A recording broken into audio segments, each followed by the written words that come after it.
What happens when Hollywood's most legendary actor walks into what should be a routine morning show interview, only to discover the host has a hidden agenda that threatens to destroy his reputation?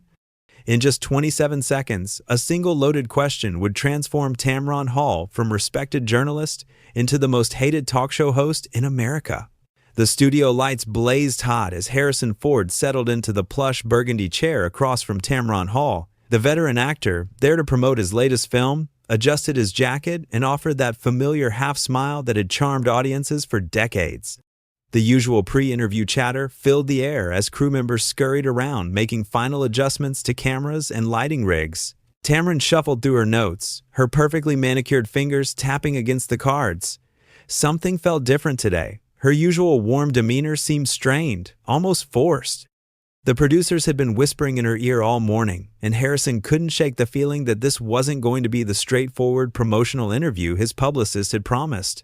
"We're live in 5, 4, 3, the floor director counted down silently with his fingers. The red light blinked on. "Good morning, I'm Tamron Hall, and joining me today is the incomparable Harrison Ford," she began with her signature smile. "Harrison, thank you so much for being here." "My pleasure, Tamron. Always good to be here. Now, you're here to talk about your new thriller, but I have to ask about something that's been circulating in the entertainment world lately." Her tone shifted slightly, becoming more pointed. "There are some people saying that perhaps it's time for actors of your generation to step aside for younger talent. How do you respond to critics who say you're taking roles away from up-and-coming actors?" Harrison's eyebrows raised slightly. This wasn't on the list of approved questions his team had submitted. "Well, I think there's room for everyone in this business. Experience and youth both bring something valuable to storytelling. But don't you think there's something almost selfish about continuing to take leading man roles when you're well into your 70s? Some might say it's time to gracefully bow out." The question hung in the air like a toxic cloud. Harrison's jaw tightened almost imperceptibly.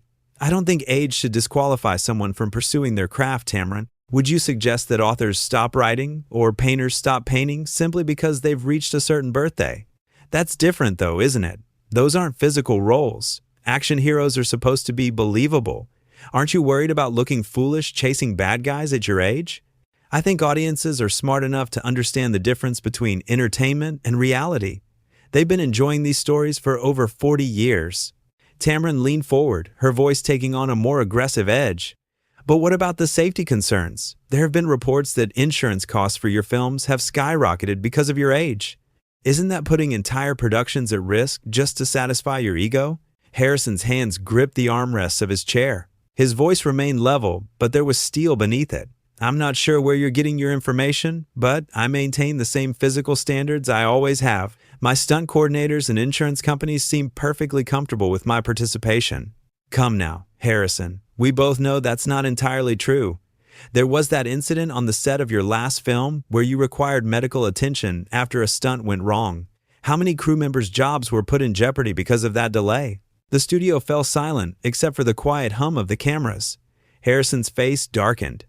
That incident was a minor mishap that happens on film sets regardless of the actor's age. To suggest that it was somehow irresponsible of me to be there is not just unprofessional, it's insulting. I'm just asking the questions that people are thinking, Harrison. There's a conversation happening in Hollywood about aging actors who refuse to accept reality. Some industry insiders are saying that your insistence on continuing in these roles is actually hurting the films themselves.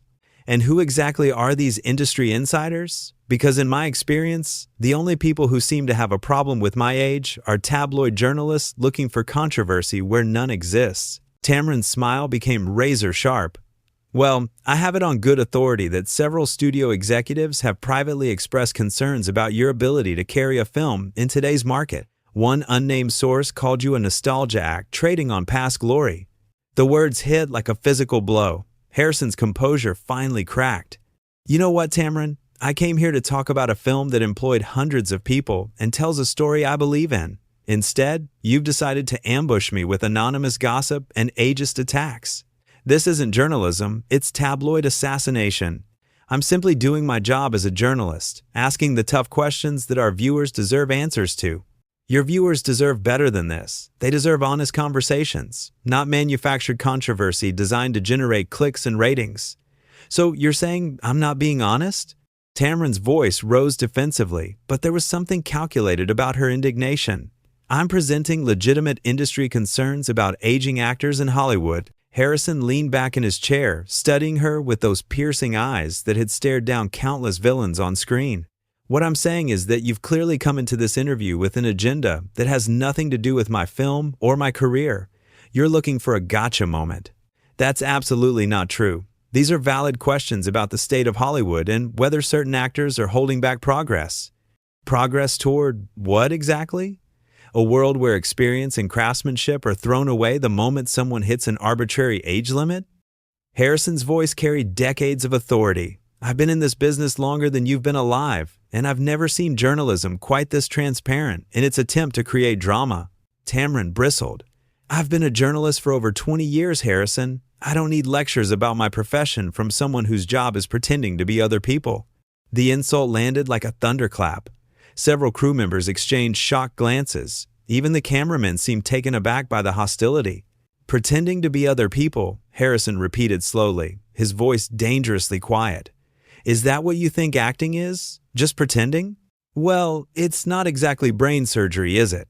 You know what's not brain surgery, Tamron? Reading questions off cards that someone else wrote while attacking your guests for ratings. At least when I do my job, I'm trying to tell stories that matter to people. Stories that matter? You mean like playing the same character for 40 years because you can't let go of your youth? Harrison stood up abruptly, his height making him an imposing figure even in the bright studio lights. You want to know what I can't let go of? My respect for audiences who deserve better than this kind of cheap ambush television. Sit down, Harrison. We're not finished here. Actually, we are. He reached for the small microphone clipped to his shirt. I've done thousands of interviews over the years, and I've never walked out on one. But I've also never been so blatantly disrespected by someone who calls herself a professional. You can't just leave in the middle of a live interview. Watch me. Harrison began unhooking the mic pack from his belt. You know what the real story is here, Tamron? It's not about my age or my career. It's about a host who's so desperate for viral moments that she's willing to destroy her own credibility to get them. Tamron shot to her feet as well, her composure completely shattered now. How dare you question my credibility? I'm asking legitimate questions about an industry that needs to evolve. Legitimate questions? Harrison laughed, but there was no humor in it. You ambushed me with anonymous sources and unnamed industry insiders. You insulted my profession and suggested I'm too old to do the job I've been doing successfully for 5 decades. There's nothing legitimate about any of this. The audience has a right to know these things. The audience has a right to honest journalism, not whatever this is supposed to be. He gestured broadly at the set. You've turned what should have been a simple conversation about storytelling into a personal attack designed to humiliate me on live television. Nobody's trying to humiliate you. These are just facts about the industry. Facts? You haven't presented a single fact. Just gossip, innuendo, and your own apparent belief that actors have expiration dates. Harrison's voice carried the weight of decades in Hollywood. I've worked with real journalists, Tamron, people who ask hard questions but do it with integrity. This isn't that. The studio audience, which had been silent throughout the confrontation, began to murmur uncomfortably. Some people were clearly on Harrison's side, nodding in agreement with his points. You're being completely unreasonable, Tamron protested, but her voice lacked conviction now. Unreasonable? For expecting basic professional courtesy? For thinking that a promotional interview might actually focus on the project I came here to discuss? Harrison shook his head. You haven't asked me a single question about the film, the story, the other actors, the director, nothing. Just a series of attacks disguised as journalism. I was getting to the film. No, you weren't. You were building to something bigger, weren't you? Some grand moment where you thought you'd break me down on camera? Well, congratulations. You got your moment, just not the one you were hoping for. Harrison placed the disconnected microphone on the coffee table between them with deliberate care. The small gesture somehow carried more weight than any dramatic flourish could have. The studio fell into an eerie quiet, broken only by the mechanical whir of cameras still rolling. You know what the saddest part of this is, Tamron? Harrison's voice was calm now, almost conversational. I actually respected your work before today. I watched your coverage of serious issues, your interviews with political leaders, your advocacy for important causes. I thought you were one of the good ones. Tamron's face flushed red. I am one of the good ones. I'm holding powerful people accountable. Accountable for what? For continuing to work? For refusing to disappear quietly because some anonymous source thinks I'm too old?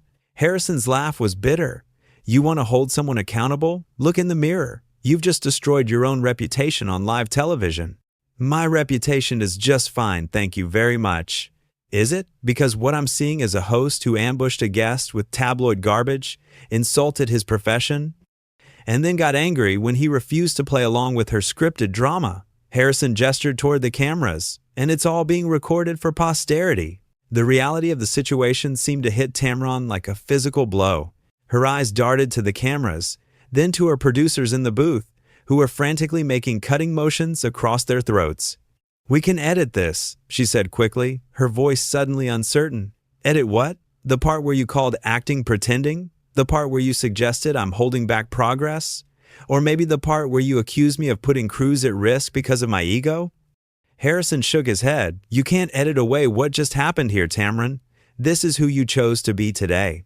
I was doing my job. No, you were chasing ratings. There's a difference. Harrison began walking toward the edge of the set.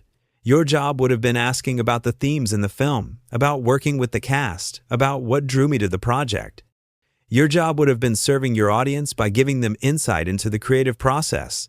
Harrison, please. Tamron's voice cracked slightly. Can we just start over? Forget the last few minutes and talk about your movie? Harrison stopped walking and turned back to face her. For a moment, there was something almost pitying in his expression. Start over? After you've shown your true colors? After you've demonstrated that you're more interested in creating conflict than facilitating conversation? I made a mistake. You made a choice. A calculated choice to ambush me because you thought it would make good television. Harrison's voice carried the authority of someone who had seen every trick in Hollywood. The mistake was thinking I'd sit there and take it quietly. Tamron looked desperately toward her producers, but they were avoiding eye contact now.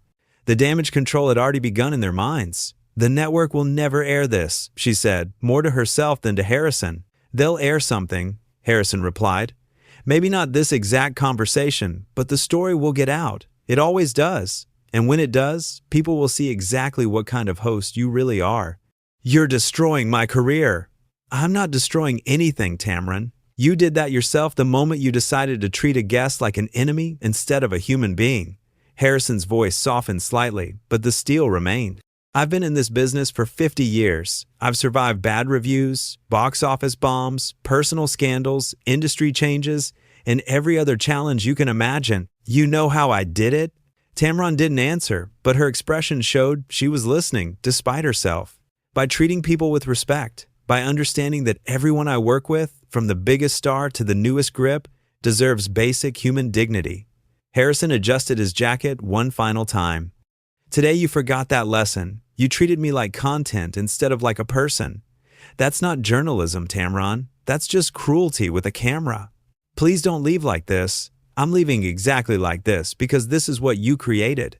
Harrison looked directly into the main camera. To anyone watching at home, I came here today to talk about a film that tells an important story about redemption and second chances. Instead, you got to see what happens when a host decides that manufacturing controversy is more important than basic human decency. He turned back to Tamron one last time.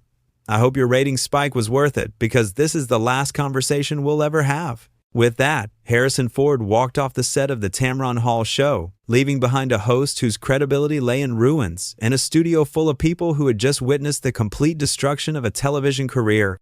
The cameras kept rolling, capturing Tamron's stunned silence as she realized that in her quest for a viral moment, she had instead created her own professional obituary. The red recording lights blinked off one by one, but the damage was already done. In 27 seconds of misguided ambition, Tamron Hall had learned the hardest lesson in television. Never underestimate the power of genuine integrity over manufactured drama.